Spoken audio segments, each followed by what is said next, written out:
Okay, I am back. So first ever live stream, had some audio issues. I was being told by someone in the chat that they couldn't hear me, that the audio was cutting in and out. So I'm trying a different audio source for this. Full disclosure. So Phil, can you hear me now? Everything's good. I actually had to change my audio source. So believe it or not, my audio source right now is my iPhone, which is very interesting.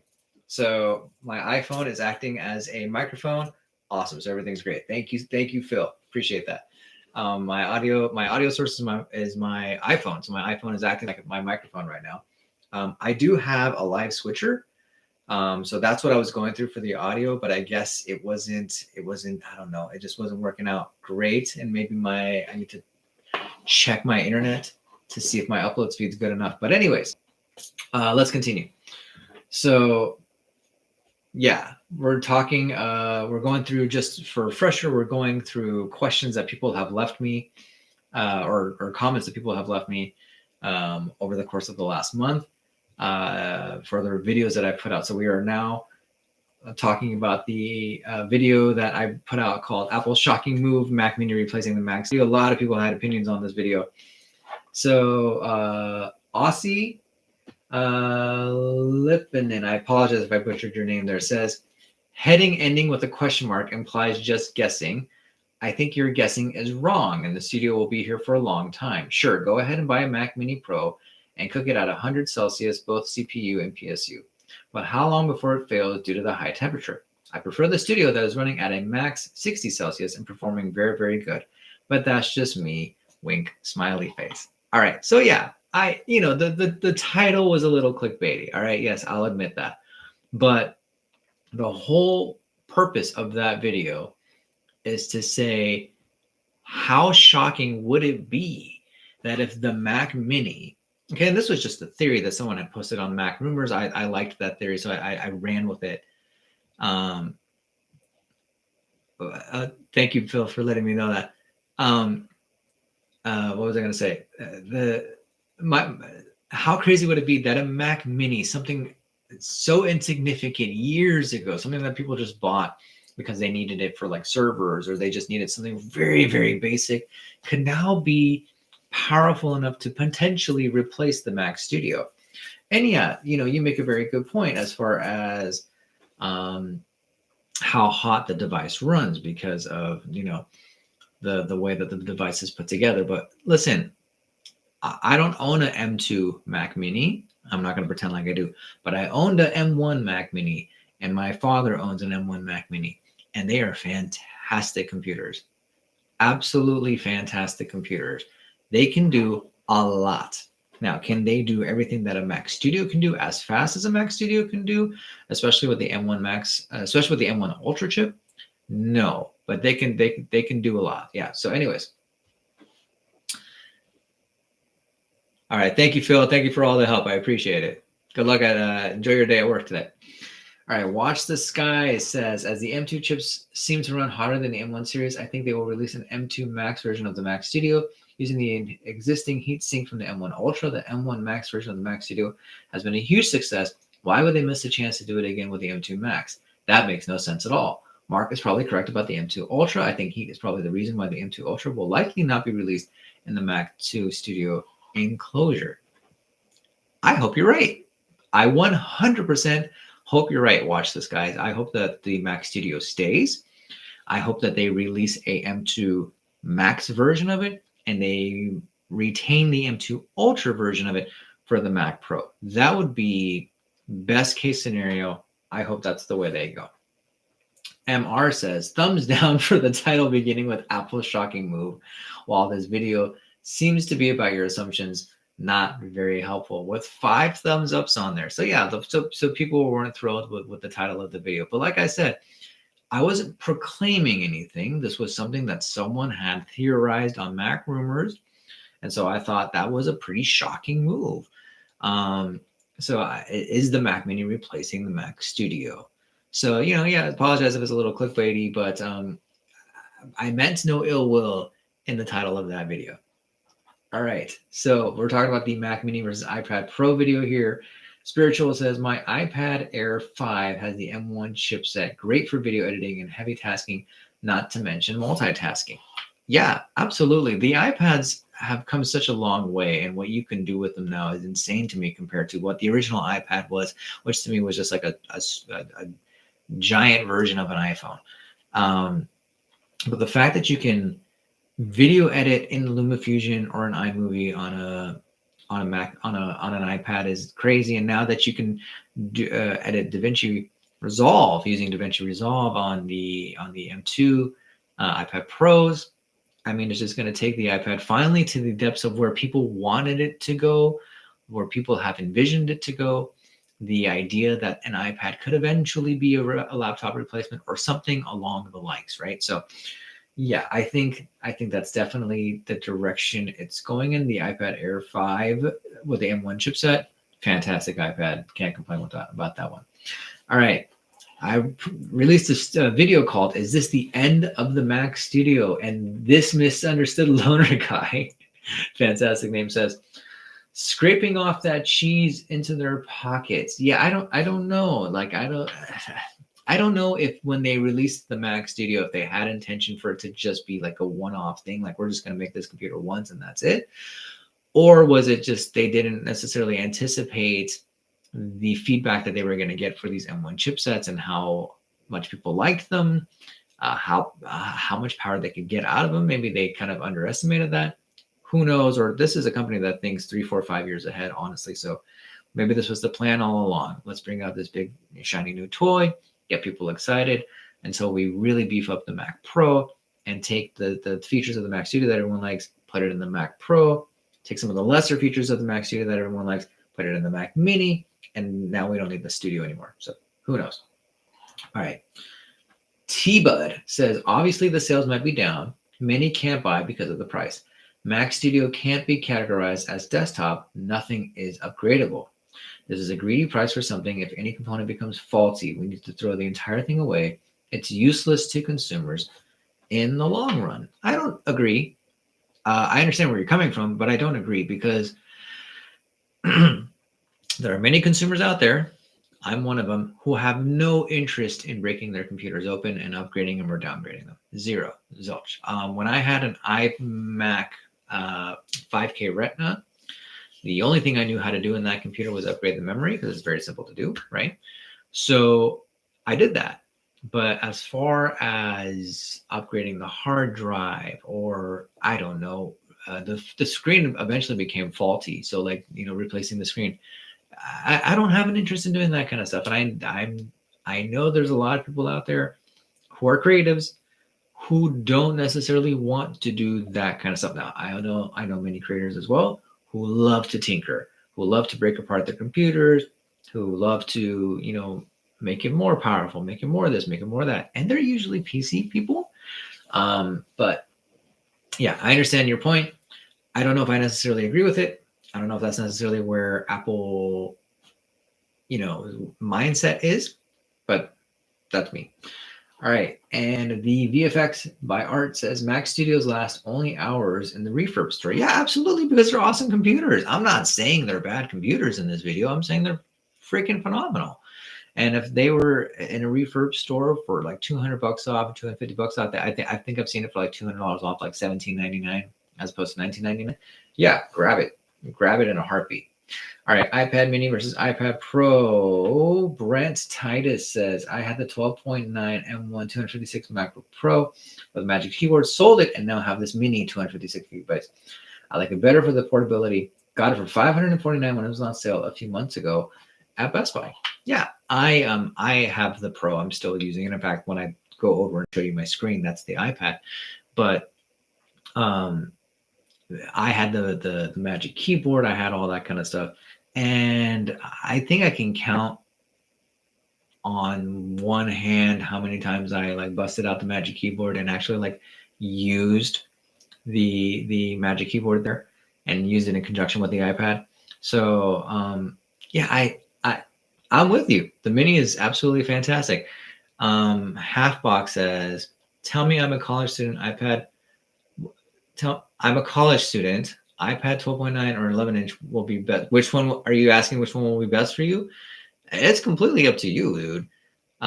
Whatever you think is whatever applications you're gonna use for as a college student is complete. It's completely up to you if you want the bigger real estate. If you want the 12.9, basically the 13 inches. Well, let's just say 12.9. Then yeah, go for it. I personally have the 11. As far as the iPad Pro goes, love it. Don't need a bigger size because by 12.9, you're basically getting a MacBook Air in essence, like an old school MacBook Air. The new ones are 14 inches now as opposed to 13, but like that's in essence what you're getting. So if you want the bigger real estate and you're willing to pay for the bigger real estate, get it. Otherwise, as far as performance goes, as far as anything like that, I don't think you're getting that much of a difference. I do think that I do know that the M2 iPad Pros, if I'm not mistaken, have some sort of, there's an extra feature on the 12.9 ones that the 11s don't have. I can't remember what it is, but again, do your research. I personally like smaller tech. That's me. So I've never gotten like the Pro Maxes or the 13-inch iPads or anything like that. I've always been a fan of sort of the smaller tech, but that's just me. But you do what you think works for you. All right. The fate of the Mac Studio is certainly uncertain. Nothing of substance to be found here. I appreciate your comment, X-Ray. I thought that was a clever line when I said that. The fate of the Mac Studio is certainly uncertain because it is certainly uncertain, right? All right. So I left Spotify for Amazon Music. This is one of my most successful videos. Someone says the sound quality is better than Spotify. Listen, can I just be honest for 2 seconds here? So I have been off Spotify ever since I made that video, which I made that video back in July of 2021. I have tried every single music streaming platform that I can possibly think of. I've tried Amazon Music, I've tried Tidal, I've tried Apple Music, and I've tried YouTube Music. And I recently went back to Spotify just because I felt like I was missing out, right? They did that AI DJ. They bought what's that game called? It's like Wordle, but it's like for music. Hurdle, right? Hurdle or something like that. So I thought I was missing out, and I want to listen to music in my car. So I played a song that I wanted to listen to. I think I was listening to like Chevelle's The Red. Okay. I'm playing it and I'm realizing that like this doesn't sound, I think, the way it's supposed to. So I get to a traffic light, I stop, I close Spotify, and I open up YouTube Music because I have both of them on my phone. And I play The Red from YouTube Music, and the sound quality is noticeably different, noticeably louder, noticeably punchier, noticeably better and brighter. And I'm like, maybe there was just like some streaming issues going on. So I go into the Spotify settings, make sure they're on, very high quality, loud, blah, blah, blah, whatever. Could not hold a candle to YouTube Music. I was shocked, absolutely shocked that the number one music streaming service out there, the sound quality is All right. So Clown Around says, it seems these quote unquote YouTube bloggers are running out of money or nothing new to buy or review. So they use clickbait as they get us to watch the videos. It happened to me yesterday, and I blasted the guy in the comments because he was making an assumption. No, actually, it was his wish list for an Apple 27-inch iMac in the title, only to hear him say mid-clip that it was only his wish. At least here the blogger references Mark Gurman, who wrote about it. So here it's different. Thank you, I guess. So, listen, I don't consider myself a YouTube blogger. This is something that I very much do on the side. I have a full-time job completely outside of this. I do this because I like to do it. And it was, again, something that someone had theorized and I thought would be fun to talk about. All right. Why the mini wins? Imohini says, I'm a digital artist and I use my iPad Pro 12.9 every day. I'm learning Korean, so I have all my language textbook on there and can take notes comfortably with split view, which I worry about with the iPad mini. Very cool. I use Procreate or Clip Studio Paint nearly every day on it to draw or for drawing or animation. Also use Nomad for 3D sculpting. I generally keep it all on my iPad and might transfer it to my PC for other color tweaking to see it on different screens. Recently, I've been eyeing the Mini for an e-reader entertainment device since, honestly, I use my phone on my desk or on some type of service and hate holding it up to read. I don't know if that's a good enough reason for me to get one, but the price and the appeal of the Mini is so good. Okay, first off, thank you for that. I specifically said in this video that I wanted in the why the Mini wins video that if you have an iPad Pro, I'm curious what your usage is and what your reasoning is, because there were so many times that I have an iPad Pro and I definitely don't use it for everything that it's capable of doing, right? Never use the LiDAR camera, everything. So thank you for all of that. That's fantastic for all that information. I love the fact that, yeah, it's a very great use case to learn Korean and to do split view and take notes on the other end, right? So you basically take that 13 inches of real estate, that 12.9 inches of real estate, split in half, you get 6 and 6 or 6.5 and 6.5. Use it perfectly. You would not be able to, you'd be able to do it with the Mini, but not as effectively as you would with the Pro. But I do agree with you that when it comes to e-reading or watching content in bed or anything like that, it is a pain to like hold up this big thing like this and view something. It's much easier to just hold the Mini maybe with one hand or just like that and view the content. Bigger than an iPhone, but yeah, Mini definitely has its perks. Hacked Dragon just says, understandable. Thank you, Hacked Dragon. Alexander Pressler says, after all the time, do you still think that you made the right decision? Oh yeah, this is I made a video called I Canceled My Studio or Display Order for this. Because after my research, I think the M8 is a shitty display compared to the Apple Studio Display, which is indeed too expensive. This is also why I cannot decide for the right monitor for weeks on weeks now. The 4K doesn't scale well with macOS. Samsung M8 panel doesn't look that good. Has a strange format and a really shitty build quality. Yes, the price is okay, but that's all. You nailed it on the head, my friend. I don't have this display anymore. I don't have the Samsung M8 display anymore because a couple weeks after I made that video, I realized that everything that you said was absolutely true. It did not scale well. The 4K scaling looked really bad. The colors were whack. The text looked blurry. These are all things that I didn't really notice initially. So believe it or not, I actually went back and I went on Facebook Marketplace and I found a Thunderbolt display, an old school 2011 Thunderbolt display for like $120. And it's my display right now. I love it. I absolutely love it. The Thunderbolt display is the best display they've ever made, in my opinion.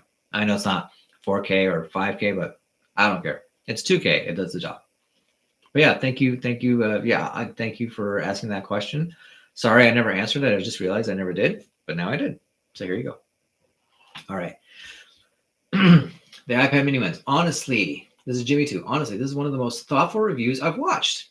Thank you for translating all of specs to actual real-world relatable usage. You are very welcome, Jimmy. Thank you so much for watching. I'm glad I was able to help in that instance. So thank you for the comment. I appreciate it. Lady Holman says, I have both. The Mini is iPad power in the pocket. Mine goes wherever I go, and I use it for offsite work and research. Pilots, nurses, restaurants, Apple Store employees, etc. use the Mini. It's an iPad that happens to be the most portable, and it's fast. With the Mini, there's no confusion about the iPad being a tablet. 2 years and no 404 any other number error. Certainly not a laptop. Notes, journaling, urban sketching, photo touch-up, reading, YouTube, animation, etc. And with the right case, it sticks to the refrigerator. People using the Pro are usually graphic artists, architects who need the screen size, RAM, and color grading abilities. People who otherwise would be captives of Wacom, Cintiq, etc. to get similar tasks done. IT professionals. Also, musicians may need the chip speed. Doctors and other medical professionals showing you digital X-rays for your broken bones. Grad students. The guy goes on Nat Geo, uses a Pro for 3D capture of ancient artifacts, site mapping, and whatnot. He also goes to say, plus some folks, while the old eyes are what they used to be, so a bigger screen is in order. Not everyone is 15 to 25 watching Netflix and playing video games. From the 9 to the Pro, each iPad has a purpose and target audience. This might be my favorite comment that I've ever received. Yeah, I don't disagree with you on anything that you just said. I think that you laid it out beautifully as far as what the use case for Mini would be, what professions and what demographic would use a Mini, and the use case for a Pro, what professions and what demographics would use that. So thank you for that, Lady Hoffman. Absolutely, absolutely perfect. Yes, great comment. Thank you for clarifying. His AMG says, I gave my 11-inch iPad Pro to my brother Bought the Mini 6 256 with cellular for flight school. I prefer this Mini way more. Yeah, I really like the new minis that they made. I mean, I love the design of it. I love that what you can do with it. It's snappy. It looks great. It's awesome to just use. All right, I'm starting to lose my voice here, so I'm not used to this. This is this is crazy. All right, props where they are due. Warren Peace says. Warren Peace, great name, says that the original era IMAX included the iMac DV, which for the first time brought us a new digital video ecosystem designed by Apple and Sony IE, mini DV tape, mini DV camcorders, iMac DV, and FireWire digital cables to connect Mac camera and storage, not to mention Final Cut Pro. Prior to this, the cameras recorded analog, cables were analog, and a $12,000 Mac Tower was incapable of doing the necessary analog to digital conversion of SD on the fly. At the time, I used an iMac DV to edit SD TV commercials. I would get the new iMac every 2 years and it would trash a 2-year-old Mac Tower. Now I'm using a 2014 5K iMac, which is what I used to have. And it's finally starting to die, but every Mac is a downgrade, even one's not yet released. I prefer iMacs, but it seems the end of an era. Next, I have to research monitors. Thanks for the info. Okay, that's a lot of information about the world of video editing back in the day, a world I'm quite familiar with. I very much remember FireWire and DV and all that kind of stuff. And so, yeah, the original era iMacs did a lot. In this video, the Mac Mini replacing the Mac Studio, I kind of crapped on iMacs a little bit. Not iMacs today, but where iMacs came from and what they became, right? What they became are these monster computers, but what they started out as was not so capable. But War and Peace makes some good pointers here. All right, so folks, it is currently 12:30 in the morning my time. I'm actually starting to lose my voice. So I'm going to call it a day. This was my first ever live stream. I just wanted to test some of this stuff out. Thank you for joining me if you did. Thank you for the live questions. I thoroughly enjoyed doing this. I'm going to make a part 2 answering more questions. I really enjoyed this, and I'm going to do future streams where I talk about the state of Apple, the state of Tesla, and other tech companies. I'd love to do that in this live stream setting. So thank you so much for watching. If you haven't subscribed, if you're new here, go ahead and subscribe. I would thoroughly appreciate that. Leave a comment, and I will see you next time. Take care.